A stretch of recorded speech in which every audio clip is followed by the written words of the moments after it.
अस्सलाम वालेकुम। कल मैं शरजील मेमन साहब की एक प्रेस कानफ्रेंस सुन रहा था जिहदे मौसूफ फरमा रहे सन जनाब के PTI के जेडे सोशल मीडिया वर्कर्स ने वो एक दहशतगर्द टीम है और एक जमात भी बल्कि दहशतगर्दा दी है। वो प्रेस कानफ्रेंस की एक वीडियो मैं तुहानू दिखा रहा। वो पहले तुसी वीडियो देख लो, उस तो बाद इस वीडियो ते जेड़ा है तफसील नाल गल करनी। वीडियो मुलाजा करो। वो साजिशी टूल है, वो सोशल मीडिया का एक टेररिस्ट ऑर्गेनाइजेशन है।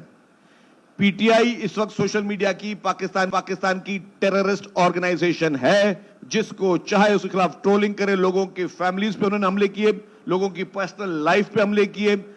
फिर इस शख्स ने इस मुल्क को यरगमाल बनाने के लिए, जो कि उससे पहले की कार्रवाइयां थी, जो 2018 की इलेक्शन थी, उस इलेक्शन में भारत और इसराइल के पैसे इस मुल्क में सियासत में इस्तेमाल होते रहे, उसकी प्रोजेक्शन में इस्तेमाल होते रहे।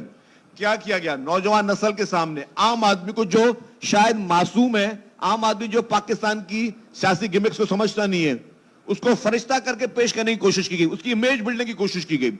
और उस इमेज बिल्डिंग में गैर मुल्की वो कंपनियां, गैर मुल्की वो लोग जिनका काम ही प्रोफेशनल है कि वो सोशल मीडिया में लोगों को ट्रेन करें, सोशल मीडिया में पाकिस्तान के सियासतदानों। जी जनाब, वीडियो तुसां देखी। शरजील मेमन साहब दे नाल मैं एग्री करना कि वाकई जेडे PTI दे सोशल मीडिया वर्कर्स ने, एक्टिविस्ट ने, ये दहशतगर्द ने। ਉਹਦੀ वजह की है? ਉਹਦੀ वजह है कि पिछले 75 साल तो ਅਸੀਂ इस मुल्क ਨੂੰ ਲੁੱਟਣ ਵਾਲੇ, इस मुल्क ਦਾ बेड़ा गर्क ਕਰਨ ਵਾਲੇ, इस मुल्क ਨੂੰ ਵੇਚਣ ਵਾਲੇ ਉਹਨਾਂ ਦੇ ਗਲਾਂ 'ਚ ਹਾਰ ਪਾਉਂਦੇ ਆ ਰਹੇ ਸਨ। ਹੁਣ ਇਹ ਜਿਹੜੇ PTI ਦੇ ਸੋਸ਼ਲ ਮੀਡੀਆ ਵਰਕਰਸ ਨੇ, ਇਹ ਉਹਨਾਂ ਨੂੰ ਨੰਗਿਆ ਕਰ ਰਹੇ ਨੇ। ਇਹ ਚੋਰ ਨੂੰ ਚੋਰ ਆਂਦੇ ਨੇ, ਇਹ ਜ਼ਾਲਮ ਨੂੰ ਜ਼ਾਲਮ ਆਂਦੇ ਨੇ, ਇਹ ਗੱਦਾਰ ਨੂੰ ਗੱਦਾਰ ਆਂਦੇ ਨੇ। ਇਹ ਜਨਾਬ ਜਿਹੜੇ ਮੁਲਕ ਵੇਚਣ ਵਾਲੇ ਨੇ, ਉਹਨਾਂ ਦੇ ਖਿਲਾਫ ਇਹ ਆਵਾਜ਼ ਚੁੱਕਦੇ ਨੇ, ਗਲਤ ਨੂੰ ਗਲਤ ਆਂਦੇ ਨੇ। ਤੇ ਸਰਾਸਰ ਦਹਿਸ਼ਤਗਰਦੀ।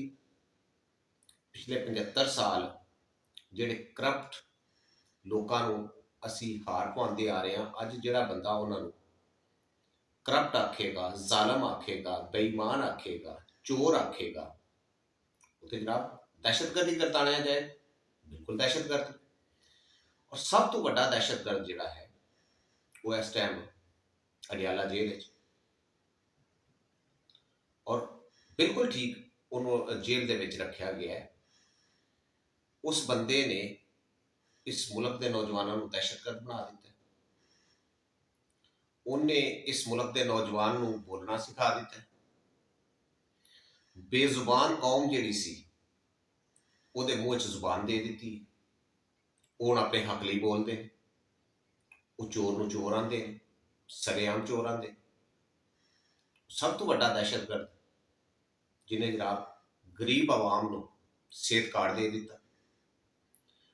ਉਹ ਹਸਪੀਟਲ, ਸਟੈਂਡਰਡ ਦੇ ਹਸਪੀਟਲ ਕਿ ਜਿੱਥੇ ਸਾਡਾ ਅਮੀਰ ਤਬਕਾ ਜਿਹੜਾ ਹੈ, ਅਸ਼ਰਾਫੀਆ, ਉਹ ਇਲਾਜ ਕਰਾਉਂਦੀ ਸੀ, ਉੱਥੇ ਇਹ ਜਨਾਬ ਗਰੀਬ ਬਦਬੂਦਾਰ ਲੋਕ, ਗੰਦੇ ਕੱਪੜਿਆਂ ਵਾਲੇ, ਇਹ ਜਾ ਕੇ ਤੇ ਇਲਾਜ ਕਰਾਉਣ ਲੱਗ ਪਏ। ਇਹ ਦਹਿਸ਼ਤਗਰਦੀ ਨਹੀਂ, ਇਹ ਗਲਤ ਨਹੀਂ ਕਿ ਜਿੱਥੇ ਅਸ਼ਰਾਫੀਆ ਇਲਾਜ ਕਰਾਏ, ਉੱਥੇ ਇੱਕ ਮਾੜਾ ਬੰਦਾ ਜਿਹੜਾ ਹੈ, ਰੇਹੜੀ ਚਲਾਉਣ ਵਾਲਾ ਬੰਦਾ ਜਿਹੜਾ ਹੈ, ਦੂਸਰੇ ਬੈੱਡ ਤੇ ਉਹ ਪਿਆ ਹੋਵੇ ਗੰਦੇ ਕੱਪੜਿਆਂ ਵਾਲਾ। ਔਰ ਇਸ ਤੋਂ ਵੱਡੀ ਦਹਿਸ਼ਤਗਰਦੀ ਇਮਰਾਨ ਖਾਨ ਅਕਵਾਮੇ ਮੁਤਹਿਦਾ ਦੇ ਵਿੱਚ ਖੜੇ ਹੋ ਕੇ ਤੇ ਜਨਾਬ ਕੁਫਾਰ ਦੇ ਨਰਗੇ ਦੇ ਵਿੱਚ, ਉਹ ਕੁਫਾਰ ਕਿ ਜਿਨ੍ਹਾਂ ਨੂੰ ਇਹ ਆਪਣਾ ਮਾਈ ਬਾਪ ਮੰਨਦੇ ਨੇ, ਉਹਨਾਂ ਦੇ ਵਿੱਚ ਖੜੇ ਹੋ ਕੇ ਉਸ ਬੰਦੇ ਨੇ ਲਾ ਇਲਾਹਾ ਇਲੱਲਾ ਦਾ ਕਲਮਾ ਜਿਹੜਾ ਹੈ ਉਹ ਬੁਲੰਦ ਕੀਤਾ। ਉਸ ਪਲੇਟਫਾਰਮ ਤੇ इस दहशतगर्द इमरान खान ने अल्लाह के नबी सल्लल्लाहु अलैहि वसल्लम की हुरमत की गल की थी।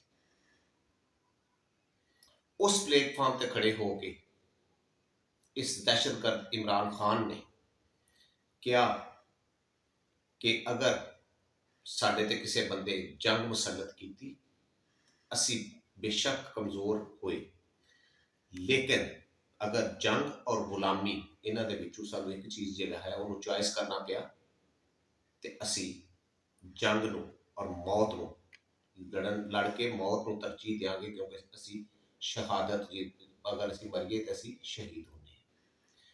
इस तो वड्डी दहशतगर्दी होर की हो सकती। उस दहशतगर्द ने सर्दी नाल ठिठरदे जिहड़े लोग सन उन्होंने पनाहगाहां दे दी। भुख नाल मरन वाले जिहड़े गरीब आवाम सन उन्हां वास्ते लंगर खाने खोल दिते। और सब तो वड्डी उस बंदे की दहशतगर्दी कि एक 75 साल तो जिहड़ा निज़ाम जिहड़ा है वो चल रहा सी, करप्ट माफिया का निज़ाम, उसके खिलाफ उन्हें आवाज़ बुलंद की। मैं शरजील मेमन साहब नाल बिल्कुल एग्री करना। सारा नौजवान तबका जिहड़ा अपने हक लिए आवाज़ बुलंद कर रहे दहशतगर्द है। और सब तो बड़ा दहशतगर्द जिहड़ा है वो अडियाला जेल। अपना बहुत ख्याल रखिया जी। अल्लाह हाफिज़।